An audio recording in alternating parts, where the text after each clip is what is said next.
when it comes to the intersection of AI, platforms, content, media, commercialization, bunch of red stuff. Very lucky today we've got the CEO of Iris TV, is the video intelligence platform trusted by over 5,000 companies. Is Field Garthwaite, and welcome to the show, Field. Thank you, Garthwaite. sir. How are you, mate? Glad to be here. For those obviously listening on Dash Radio, you won't see the visuals, the great, fantastic mustache that we have going on. Probably I'd give him top 3 mustaches of all interviews so far. So we'll start off that spot. Well done, my friend. Well done. I'm jealous. Thank you. Where shall we start? Let's start here. You look like an extremely not old man, but you are dealing with some extremely big, massive, insanely big companies. Maybe we'll start here. How have you navigated being a bit of a young buck in this crazy new video world where I'm imagining when you've walked into a bunch of these rooms, you've probably got the blackest hair of them all. You've probably, got the skinniest jeans of them all. You're probably the youngest of them all. How have you navigated young leadership in a world that's extremely massive, big, and potentially doesn't look like you're in the same rooms? How have you navigated that world? Let's start there. Well, I think like a lot of humility is probably the best answer, because frankly, we meet with like really smart people who have been running television networks or running cable companies or, running some of the biggest, magazine groups or, publishers, even newspapers, right, for years. And if you kind of come in, like our mission, what we do at Iris TV is connecting and unifying video data to just power better consumer experiences and to drive better business outcomes. And we do that in a few ways. You can think of it like, the things that YouTube and Netflix do so well. They have a great customer experience. They're obviously using data in very sophisticated ways, from, normalizing it to using APIs to drive everything from like recommendations to different types of monetization, whether it's ads or subscription.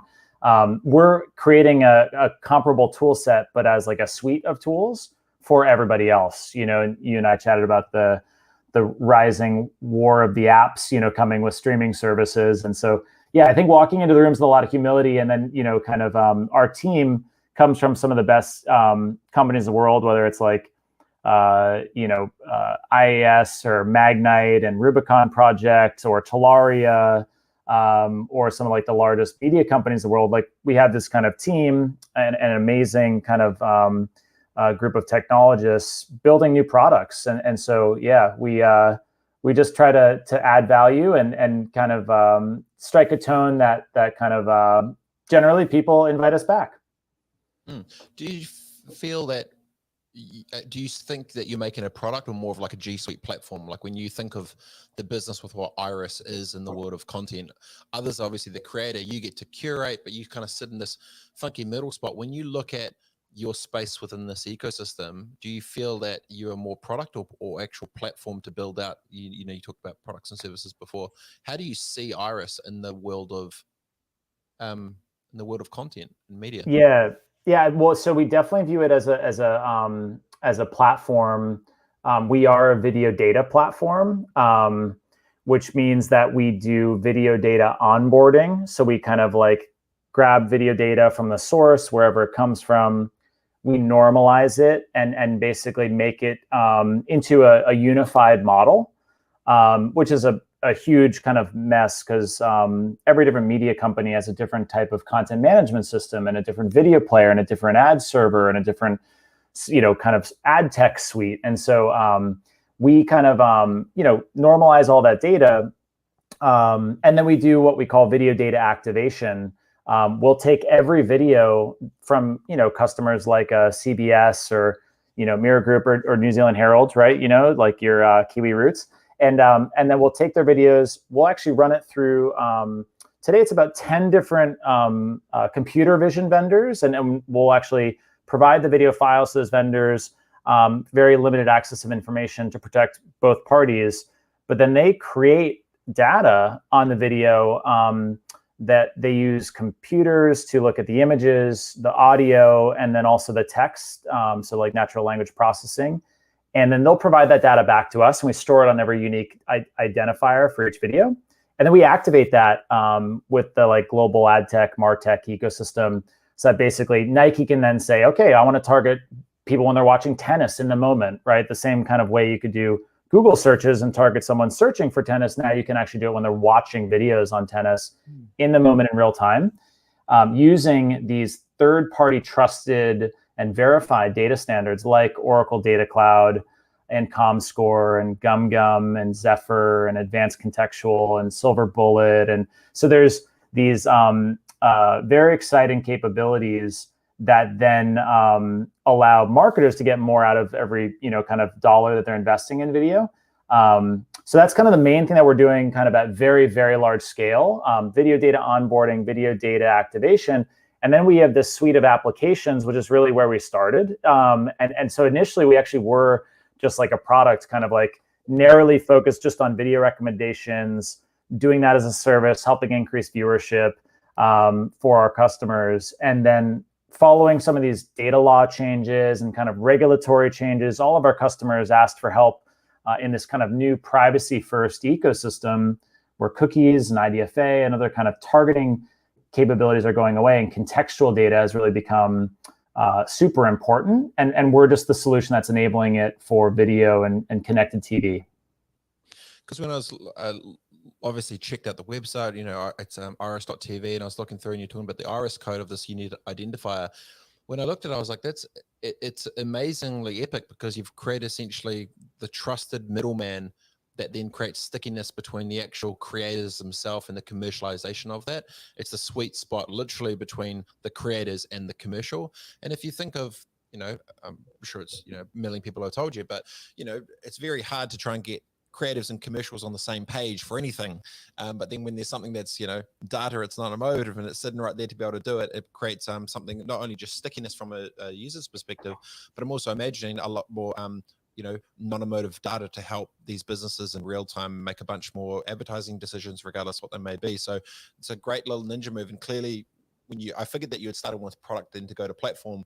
When I look at, like the G Suite things of services, you then start looking about the next wave of what's coming down in terms of the commercialization of content as well, and what other sort of, products you add to that suite. So when you look in we'll go there for a sec.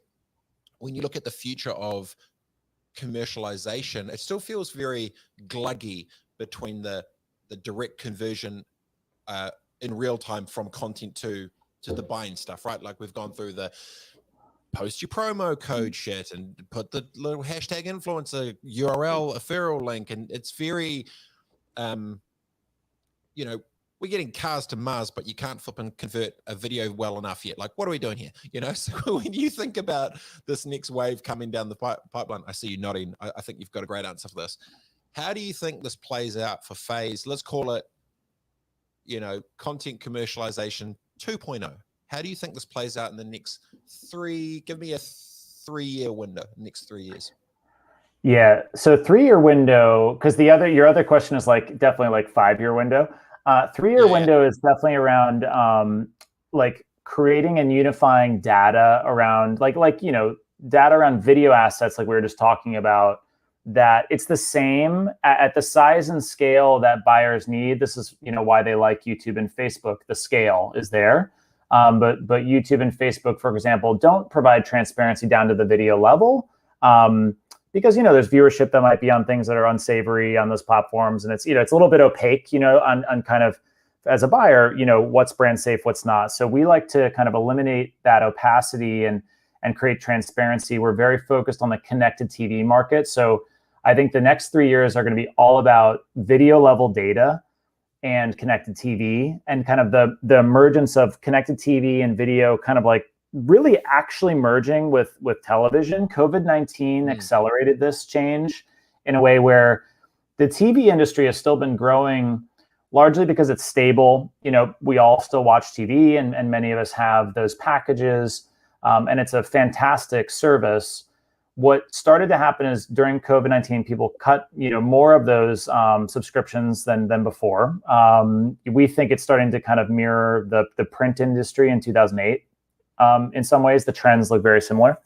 And the way that the TV industry has been growing recently has been through the spot TV market, which is this kind of It's almost like the after sale market. You might be familiar with the TV upfront, which is where, billions and billions of dollars are kind of transacted, knowing, what show I'm going to be packaged with, and, with ABC or NBC or Discovery. And then there's this after sale market for like targeting, that the actual CPMs will be higher, and you'll see direct to consumer brands that are kind of new and upcoming brands will use this spot market to raise awareness for, very specific, groups that they're trying to target, with their services. And so TV has continued to grow, but now that streaming and kind of connected TV is actually starting to like begin to become level with television and start to surpass it, the buying cycle for CTV is totally different than the way that buying has been done in television. So I think literally the next 3 years are literally just going to be about how does like programmatic ad buying and television ad buying on these two different sides of the spectrum kind of come together. And what we've got everyone to agree on is that there's a huge mess in kind of like actual normalized data. And that's why the Iris ID and our solution overall has been met with great receptivity from, publishers to brands and agencies and all the very important parties in between, DSPs, SSPs, ad servers, and data providers. So we're just working with all of them to solve for that. That's like the next 3 years. That's it. Like more of that. Totally picked it, because if you look at just kind of riffing off that for a sec, when you think about the ad cycle buying that these big media companies would have to do for, say, magazines or like quarterlies or monthlies, and then newspapers for the dailies, and then literally they had to go from a digital side in terms of the print things down to a real time, right? So things got shorter. It was going to quarter, to the month, to the daily newspaper, to then hourly radio news updates, to real time Twitter, whatever it may be. So but obviously, as the format of video becoming number one, what does that answer actually look like? And that's clearly a $1 billion proposition. Going on the smart TVs for a second, you're probably aware Kathy Wood from Ark Invest was talking about she's kind of going long on Roku. I'm thinking about the future of how these smart TVs and the platform that they're all sort of merging with. She's someone that's a lot of people are sort of looking at. Do you feel the same way with smart TVs becoming, kind of old school becoming the new school again, but a 2.0 version to actually do that? Do you think that the platform play around where smart TVs, the base of its operating system, is actually going to be that new framework, like the new USB, but for the TV type thing? Like, how do you believe this? Do you believe the same? Yeah, that's a very good question. I think Roku has done a very good job trying to position themselves not just as hardware, but also as an operating system, right? For these TV manufacturers. I think at a certain point, there's people don't want different solutions providers for every single different platform, and having your own operating system for Vizio and Samsung and LG and Sony. Like there's just there's a lot of complexity there. The most important point is it's a lot of complexity for the publisher. For the audience members that work in this market and have had to launch a CTV app, it's just this nightmare of complexity between the UI, actually streaming the videos, actually getting the ad to play, or getting data back on what subscribers are doing if it's a SVOD service. It's just this kind of really complex pipeline, going back to that problem with just connectivity in this market. So yeah, I think Roku is incredibly well positioned, but there's many other great service providers working on this, and so I don't know if I'm answering your question exactly, but I think unifying the kind of like workflows for content owners to just get their content out on these platforms in an easier manner, like anyone who's doing that or kind of involved in those processes is going to be successful, because it needs to be a little bit easier. It needs to be as easy as kind of like getting an app into the iOS and Android app store, and then not having to worry about updates for 10 different platforms. Yeah, totally agree. And if you look at the over time it gets simpler, but at the moment it's very complex. I remember early, I don't even know, it was late 90s, 2000s, with all the different ports that you could have. And there's a battle of the ports for the laptops and how many, and then eventually we got to USB. Okay. It took the title. Sweet. Then you got 2.0. Sweet. Now we're at 3.0. Got it. But everyone kind of got on the same boat, and it took, it's obviously painful. I mean, Adobe's with the Flash has gone through its own little things as well. Like everyone, this space seems like that. But I think where my sort of head was just wondering from your side, do you feel the same way of, when you watch the TV, if we say TV 1.0, their content's coming to you. TV 2.0 is then, we're kind of plugging in our DVDs, or we had these kind of third-party things which we were choosing in, but we were forcing it back into there. TV 3.0 kind of maybe feels like, so it's riffing, but my head goes to, well, now I'm getting all the content I want on my smartphone, but I'm pushing it. So now I'm sending it one-way traffic back. And now this next phase is, okay, so you told me what's up. I didn't like that. I tried to tell you what's up. This is taking a little bit of time. So can we you give me control, but you give me what I want for the actual like proper one-way street, so it can be kind of a bit more, maybe it's a two-way street. So they came to you one-way street, didn't really work. We try to go the other way. Too much complexity because everyone's brain can't just curate that in real time, where we need some AI sort of whatever. And now hopefully maybe this, TV 4.0 becomes a nice content highway that is equally distributed in both parts for a win-win relationship for both. Let us hope. Well, that's your job, right? That is our job. Yeah, no, I think you're right. I think it's about having access to channels. Like we were used to at TV. The great thing about TV is, it's kind of, they did all the work for you. You don't have to go and find stuff. And anyone that's scrolled through like Netflix for 15 minutes trying to figure out what you're going to watch, and it's just kind of this nightmare. Obviously, Netflix is even reacting to it with their kind of like, hey, we'll just pick for you feature. I think more and more we're going to see that mix where it's kind of like chosen streams, right? Where, kind of that's a consumer option. And you can actually protect consumer privacy and learn from those chosen streams or other like, just videos that consumers selected to then create better curated programming, back to that household or that individual. Because you don't need any personally identifiable information to do that. You just kind of need to understand, okay, wow, this anonymized end user interacted with this kind of grouping of content, and we have other cohorts of similar audience members that we also don't know who they are.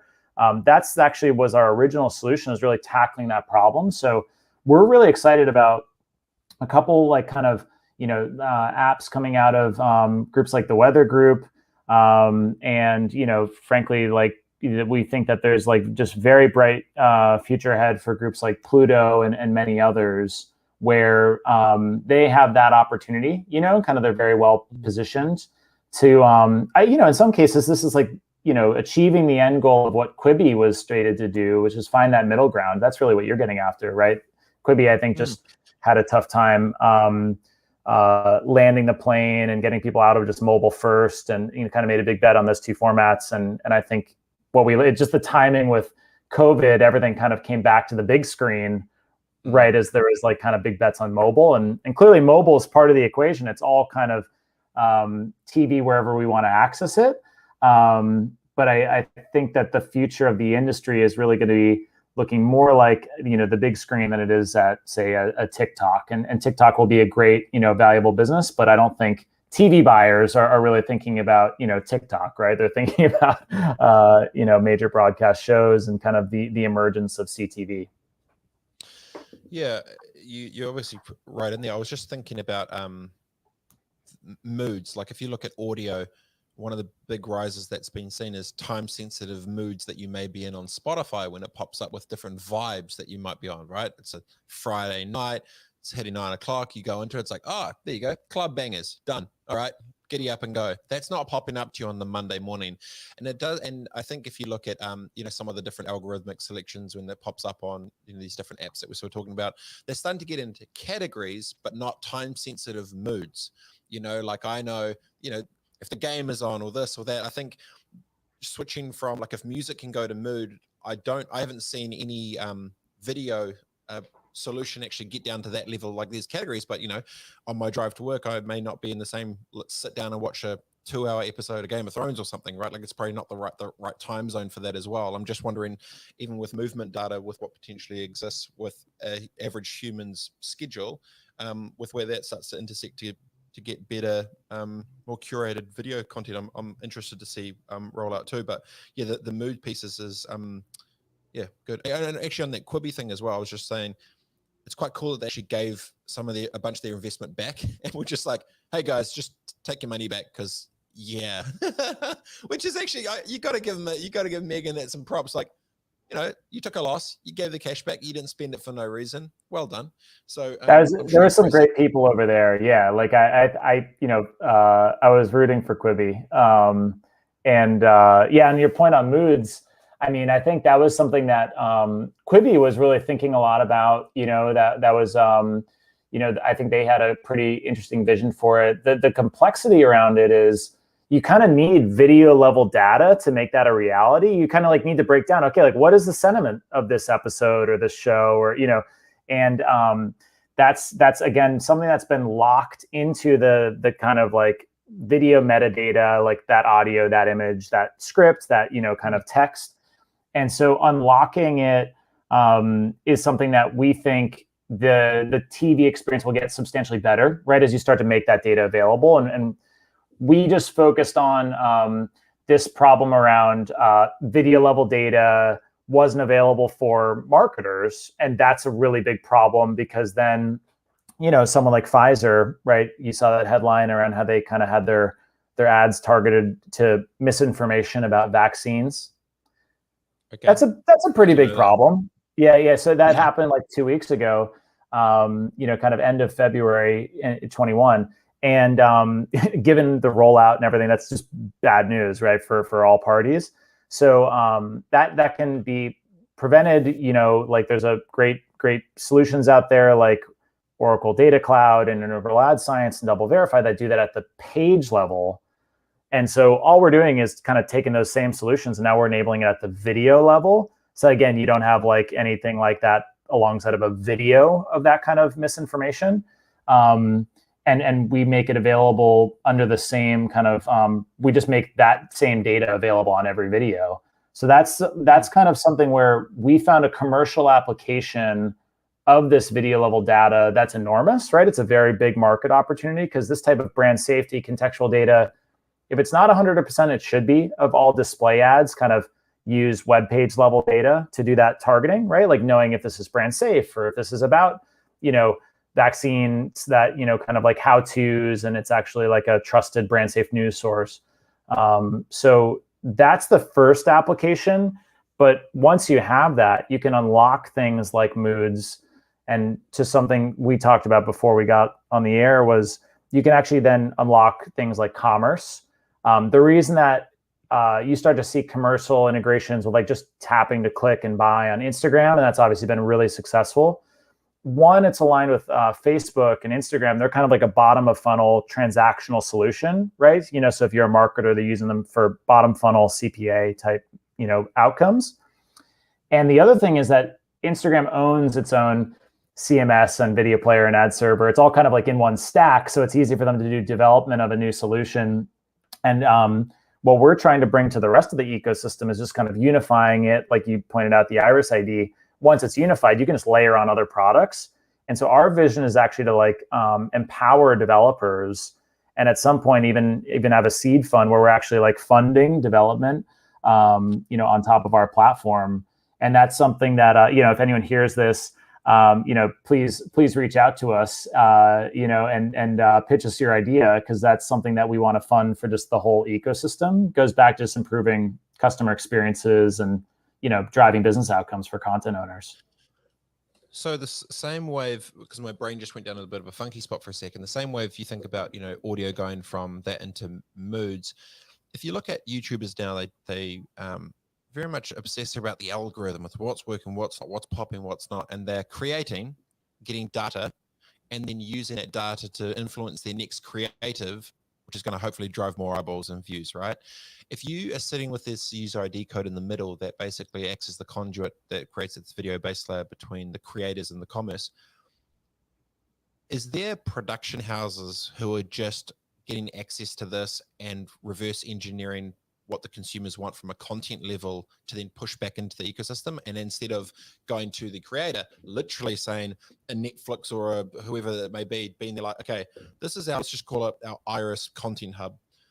The data's coming out. Okay, we need to reverse engineer to create this. So the same way, because YouTubers are doing it now, right? They will create specific things based on what people are wanting. They use the data, they send it. You sit at a data level for that.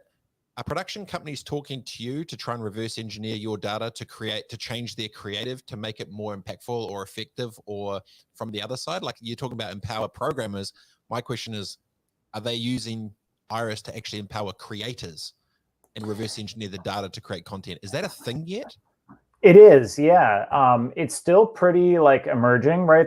We do have customers that actually do that, where what they'll do is they'll look at the types of content that's performing really well, and they'll use that to inform their investment in other types of just the actual videos, right? Like, if they're a news publisher, what stories are like doing quite well, by day of week, by time of year. That's something that for sure we've seen emerging just as video, investment has increased over the past few years. That type of strategy has kind of come into it, because even smaller publishers, they're investing tens of millions of dollars, into video. And so you really want to make sure that you're not just burning that money on the wrong content. So that's occurred. What's really fascinating too, which is newer, is having the ability to take ad creative. So let's just say, we make an advert, we make a new commercial, and we've got a 30-second, a 15-second, and it's for some big new consumer product or something coming out, and that same advert, you can actually run it through the same kind of computers that look at the content to understand, label it for targeting. You could actually like run the advert through it to understand, okay, well, what kind of content do we want to align this creative with to get resonance? And there's been some really cool research. Anyone that's interested could look up Research Measurement Technologies, and the group, kind of led by Bill Harvey and that great team. They've done some really interesting research in television advertising on this concept of ad resonance. And it's cool because groups like Nielsen and then Nestle validated that when you have this kind of resonance, it drives over 30% increases in sales and ad recall, which are like the two things that you care about. If you're investing in, say, television marketing, you care about sales, you care about recall and awareness, unaided awareness. And so, that's kind of a new capability where you can actually kind of like ensure that like you're maximizing ROI. We're super excited about that. Ad Tinder. They run the content through it, and then you run the ad through it. You line that shit up. Oh, that's a good fit. Ad Tinder. Swipe right. So maybe on the swipe right for the action, do you feel actually this is actually really smart, like literally putting the ad versus own process to see the codes that match up to align it with the thing before you pre-buy it to get an increase in thing. It's like one of these trends that you've seen in other types of marketing. Like once some of these traders get their hands on like this type of data, it's lights out, right? Because like once you kind of like use that, it's like when you first had certain types of really granular targeting available on Facebook and Instagram. It's just something that it was incredibly high in terms of return on investment. Now that's been diluted a bit because there's such been a flurry of spending there that like you actually can see lower returns on Facebook than once was available. That's another reason why we're incredibly excited about connected TV, is because it's still totally nascent, and marketers who get really good at kind of being data driven in this new medium are going to have a huge competitive advantage over competitors. Really smart. The go back to the TV for a second. The remote. Do you feel that I feel the remote's been extremely underutilized, right? Like with this new wave of TV 4.0, do you feel, especially when we talk about commerce, do you feel that the remote is the actual secret weapon for physical, like it's got haptic touch, you touch it, it feels like you're ordering that coffee, it feels like it's given a bit more zhuzh to it. Where do you think the future of the home remote actually gets to when it comes to e-commerce? Like how do you think this actually plays out into the real world of it? Because yes, we click, like in Instagram ads you're talking about, you can click it to buy it now.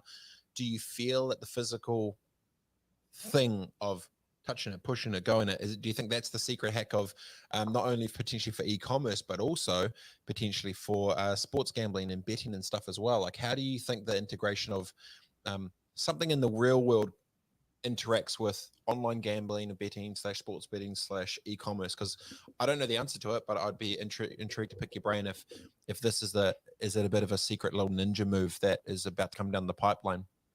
Yeah, so I think near term, like mobile is going to continue to like dominate just because you have the most control, right? And then like, web and mobile, like very configurable environments, right? Where you can kind of layer things on. You're kind of blowing my mind a little bit. I love that question. It's like, but it goes back to the same problems. It's just like standards. Once you have standards that are established, where you have like a framework that can be built upon, regardless of where an app gets published, and like regardless of who the kind of app is that a consumer is engaging with, that then there's like things that can be layered on that then have standardized, ways that a consumer can interact with the remote. That's still like, I'd say gray area for a lot of the big, kind of players in the industry. And I'm sure like every television manufacturer is thinking about those things. But yeah, the remote seems kind of like it's become quite stale, right? Like they've, clearly some people paid to have a button on the remote or something, for certain CTV apps. And then that's the most inventive we can be with using this, like what's effectively like the mouse for the television. Yeah, it seems like it should be much easier to do more with. Exactly. And I was just thinking, is that where Roku makes a play or something? Because I was just thinking about audio, there's been this big battle of audio as you got the Alexas and all sorts in the series and the whatever. Same way you go with the app, you get the iPhone, you get the Android, got it. Same way you got the audio, but now it's becoming like that's voice and that's great. But the physical space around like the direct conversion of, see it, feel it, touch it. Like, how does it make it real? Like, mood and vibe and feel, what does that look like visually? Like there's these, when I just look at kind of alignment of if you get mood right with like lack of friction to be able to sell more shit, buy more shit, do more shit, whatever it may be, it feels like there's kind of like people are kind of battling these pieces, right? There's a little like timing section here, there's a little technology here, there's a little tactic here, but when it all comes together, it feels like a pretty exciting for, and also potentially dangerous space as well. Like I know a few people who are addicted to the old Amazon shopping, and they get into zone and it's a boom, boom, boom. It becomes a thing, when it becomes that kind of instinctual ease. Like it can be, you put me in an Oakland flipping Raiders game with a dangerous remote, I'm going to town, son. Tell you that much. Yeah, your awareness of the addictive qualities. Yeah, it sounds good. We can both. Well, once this happens, we can sign up for maybe your next podcast will be about that kind of rehab. But I think an argument for why this is something to pay attention to and not just like a crazy idea is users are flocking to connected TV like at a pretty incredible rate.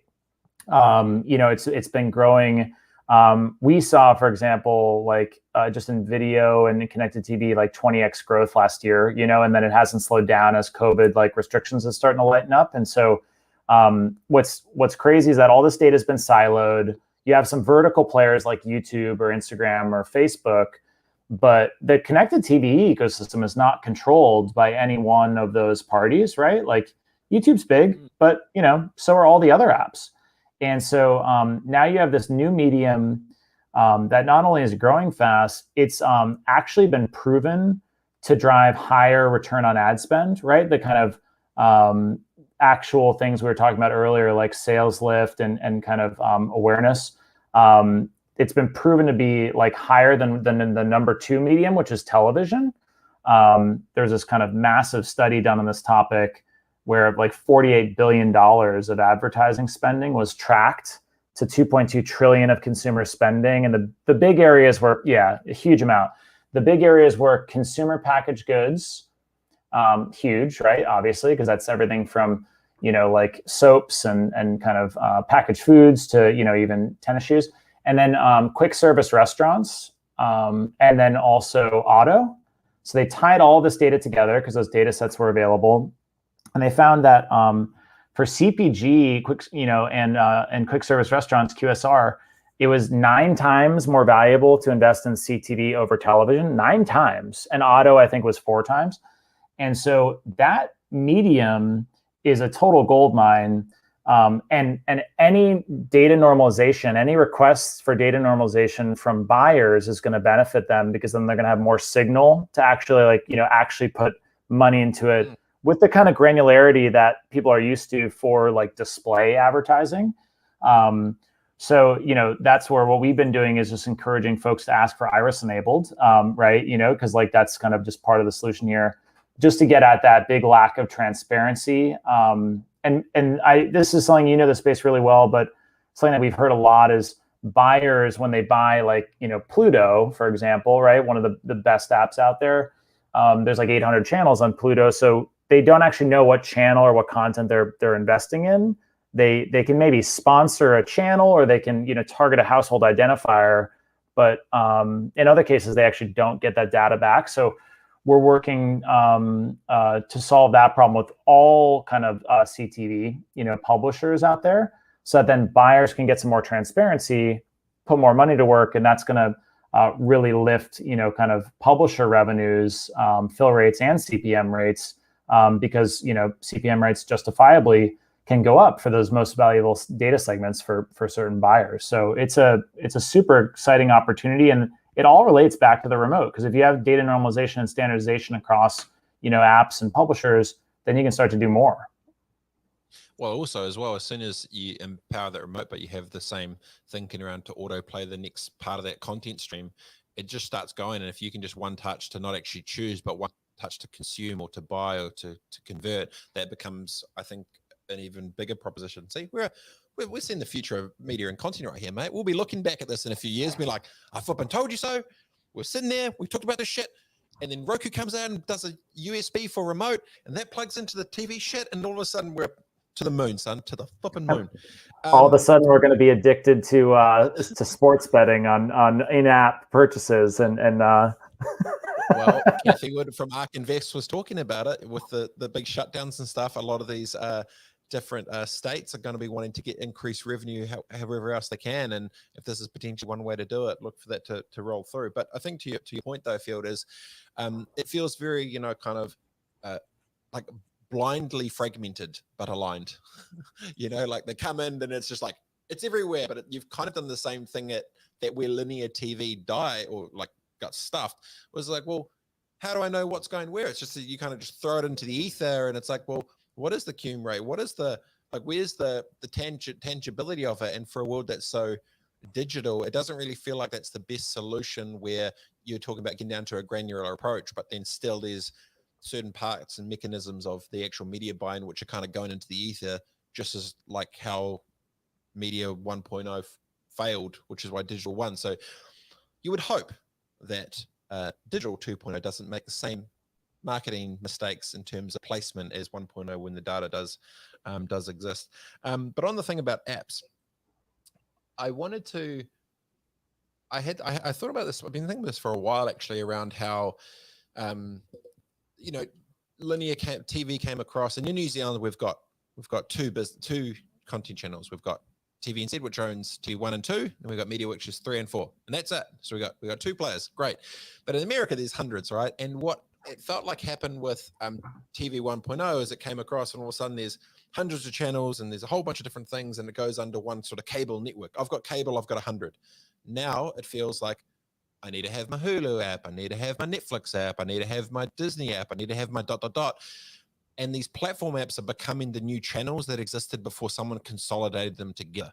And the fact where you've got AI across the top of it with real-time opportunities, once again, it doesn't feel like it's potentially the smartest sort of way to structure things, because they're almost copy-pasting what broke before. So I wonder, in these sort of situations, is the reason that they can't play nice earlier, is it just are Are they all just trying to swing their dick around to see whose is the biggest? Is this just a flippin' I'm exclusive for myself and stuff everyone else? Like, what is the handbrake that seems so far to be putting all of the platforms to actually go down to their own channels and actually starting to frustrate the consumer, where they now need potentially 10 different apps just to get the single shit that they need? Like, are they realizing that this is a potential big problem? Do you see it the same way? Or am I just waxing lyrical on what failed in the past, but maybe failing again in the future? Yeah, I think the group that's the most sensitive to it is definitely those that are streaming video on demand apps.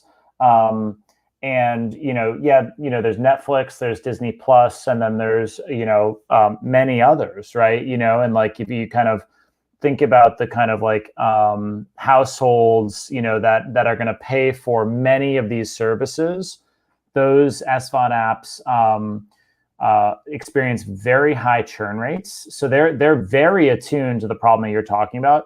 And I think there is a way to kind of understand, consumers and protect their privacy, to like actually better understand how to, really expose people to a couple shows and actually get them interested in, and kind of make sure that those are surfaced to the right audience members before they churn. So there's definitely a lot of focus being done on that, but I'd say that it's still very early days, surprisingly, even though it feels like this has been around for a while, like a couple do that well, and then many others that you'd think would, still, I think, trying to figure it out. And while I think everyone is focused on that kind of problem of discovery, yeah, it's almost like still one of those days where, like, got to have an app, like everyone's just trying to get, out the door and create the first kind of like product launch and then improve it a little bit. So it's almost like what we're seeing in terms of the user experience, the customer and consumer experience is lacking because of the complexity of kind of a new medium. And the great thing is we believe that it's proven that you can kind of like use data to improve this performance, but still pretty nascent at even the biggest players, the biggest names, that you'd expect. So I think that'll improve substantially over the next year. Like, jumping back on our timelines, like I don't think that's a problem that'll like span out years, because everyone needs to pay attention to it. If you don't, then you're going to lose consumers to other services. And at some point, I think more and more of this bundling will occur, or there'll just be more free apps that are ad supported, which has definitely been a trend that has been kind of emerging. Like that, the fastest growing CTV apps last year were all ad supported. There's just been a huge trend towards just the use of free services for obvious reasons. Well, they just want the consumers are wanting just the product, not necessarily the platform, right? Like, so in New Zealand, most people don't give a shit about any of the sports, but they have to watch the All Blacks every time we play and beat the shit out of the Australians, right? Like, we want the product, not necessarily the platform. And then when you extrapolate that over 10 different apps with thousands of different shows, I then just think about this next wave of, if Square buys Tidal, so you've got money payments going directly into artists. I'm like, okay, I think they're probably going to have a shot at the labels. Like, this is much my take on it. Like, what will that look like to empower the creators directly through payments? I think there's something in there, right? But in the exact same point, if the producers that are the products underneath the platform, if this builds tension over time, then surely if there's a way to automate that through, you kind of wonder, is there actually going to be a bigger opportunity around going direct in a similar way for creators themselves to consumers that aren't necessarily stuck by the platform themselves if they actually own the product, right? And it's not, I mean, we're probably talking 3 to 5, maybe. Like, it's taken music so long even to get to this point.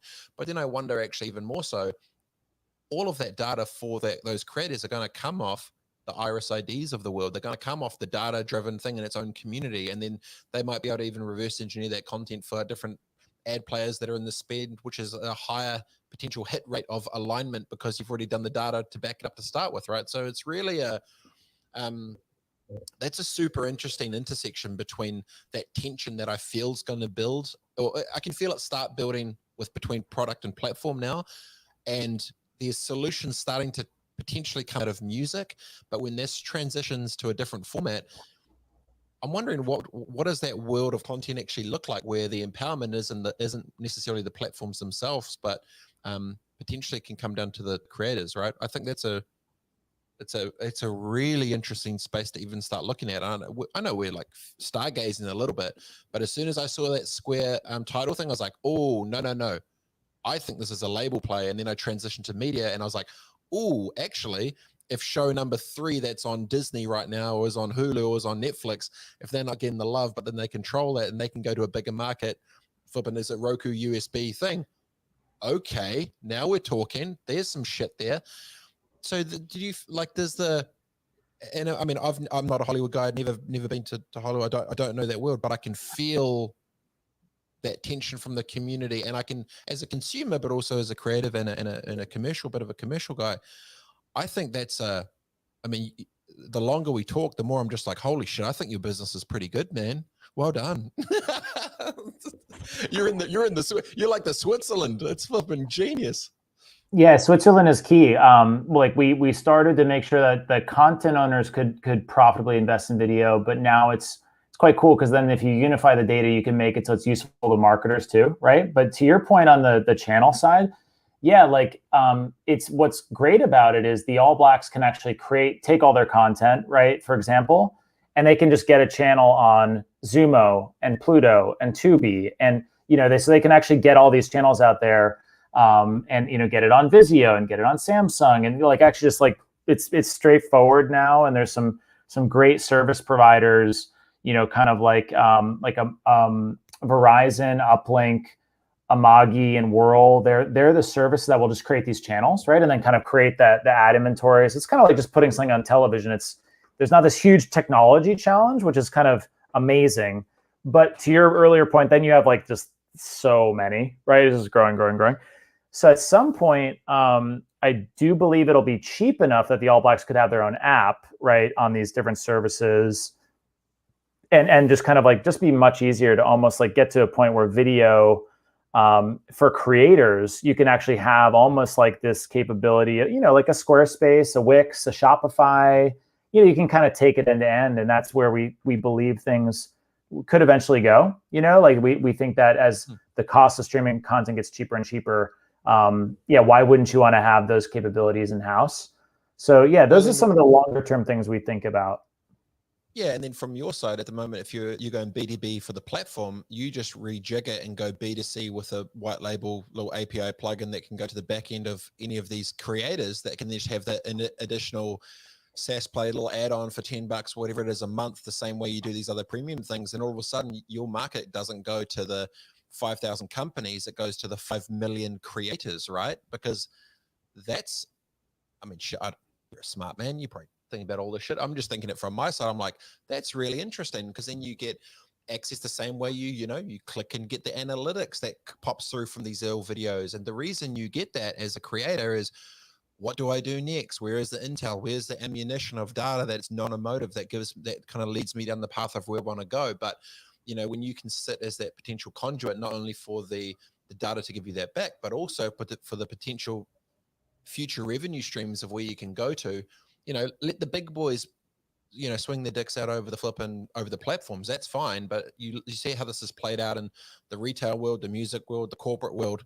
What happens is fragmentation, consolidation, and then commercialization. It's like, okay, so at the moment it feels like in the media space is like, okay, we're getting fragmented. I get it.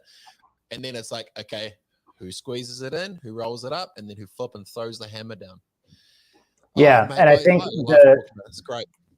The tool set like what you need is like it shouldn't cost millions of dollars to build a video business. Like it's so expensive, right? When you kind of put together all the parts, a team to manage it. And then the alternative is like, oh, I just put a video on YouTube, right? Or I put it on Dailymotion, or I put it on Vimeo, or on TikTok, or on Instagram. So it just needs to be simpler. And that's definitely like where, we think there's an opportunity. And like what we learned over the past years kind of building our business is that the internet depends on free content. And the way that free content gets funded is by finding a way to make it, kind of drive return on investment for marketers and advertisers. and that's how all the largest businesses on the internet are built, save e-commerce. And that kind of formula comes from great data. If you have great data available to the marketers, and it's normalized, that then when you kind of have that creator boom happening where they're actually creating apps and publishing direct, and they're not on YouTube, then if you have unified data, then it actually makes it very simple for a marketer to put like investment to work at scale. And that's been the missing piece. Yeah. So that's 100%.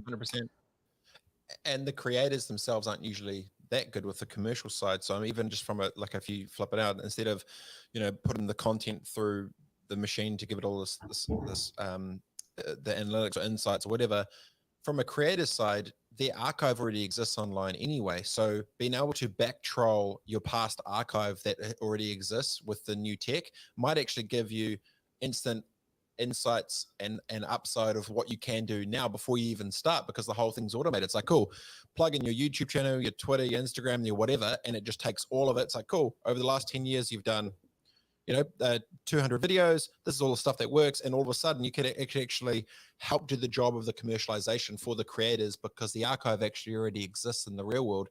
The AI goes on top of it. And then next thing you know, you've got better alignment for future products and services and commercialization for the creators, right? You can help the creators. Because as much as the middle is good, I think that's even more powerful, because then it's going to give power to the people type thing. That's insanely awesome. So well done, my friend. That's great. Yeah, and that's such a good point, because if you do that, then the demand for you can help kind of like create the formula to get it to audiences, and then you just kind of create the formula that then funds content, and that's a big challenge, right? As we move away from newspapers or television channels into like pure digital, pure play kind of distribution. Not to poo-poo Facebook and YouTube and other kind of amazing services, but and sure, they like to kind of take as much of the profit margin as they can for themselves, and really kind of neglect the value of content, of journalism, right? Going to like both of their fights with Australia, right, and these kind of new laws mandating that content needs to be paid for. And it's really easy to kind of oversimplify this to say, oh, well, publishers, they just have a branded CMS, and really kind of like forget the fact that, people invest their lives on validating facts and fact checking and actually like, writing scripts and, designing these stories that entertain us. And so, yeah, we think that if you can help content creators, actually invest in content profitably in this digital world, then it's going to be good for culture. I think, you zoom all the way out, you've clearly got the model dialed for B2C for the big boys, but copy pasting going down, it's going to create an impressive, dangerous little growth loop for B2C at the bottom. So yeah, very interesting. And also I like the fact that it's Switzerland, because you're getting like the inside look of this ever-changing world, being able to be you're the perfect sort of third-party non-conflicting entity that exists with all of it, but that stickiness from itself is 5,000 companies is great B2B, but yeah, I think that creator boom is coming, which is going to be the 5 million beneath it, and being able to plug in what you already do at a small end of town is going to be crazy insane. Very cool. I know you're an extremely busy man, my friend. I know we've got to wrap this thing up, but I really appreciate your time. And if there was one thing you're potentially most excited about in this next, let's say, I don't know, 3 to 6 months, like what are you the most kind of excited about in the world that's sort of bubbling away? Connected TV, just pure simple. I mean, I don't know about you, but I'm watching like a ton of these different services. Like I'm trying different ones. I'll give a shout out. There's a great news service called Local Now that does like local news. It's actually accomplishing some of the things that Quibi was trying to do, but for like actual local news, and then it's available in connected TV apps. That like, so yeah, all these new kind of like kind of insanely awesome connected TV apps is what we're really excited about. Yeah, mega, man. Appreciate your time, Field Garthwaite, CEO, founder, everything. Like this is just kind of your thing that's just going awesome. So well done. I've got a very strong team. So this is like, I've got much smarter people around me than myself, and actually an Aussie co-founder who you'd appreciate. So maybe we get him on here next. No, if you said Australian, I'm sure he sucks. We can't have him on the show. I'm sorry, we're totally booked out. Tell him the Wallabies are shit, and I hope that he just continues to lose every single rugby game for the rest of life. And I'm sure he is horrendously overweight, shit, old, fat, and bald, and sucks. But no, apart from that sounds great, man. That's good. Tell him I said hi. Spoken like a true Kiwi. My man. Hey, Field, really appreciate your time. Thanks so much for joining us. Absolute legend, buddy, and I'll talk to you soon. Okay. Thanks. Bye. Thanks, mate. Cheers. Rock and roll, everybody. Field Garthwaite, the CEO and founder of Iris TV. Bloody great chat. Really enjoyed it. Hope you enjoyed the rest of the day. Wherever you're up to, wherever you're at, stay good, stay safe, and I'll talk to you all soon. Dash Radio, Dash Talk X. Adios.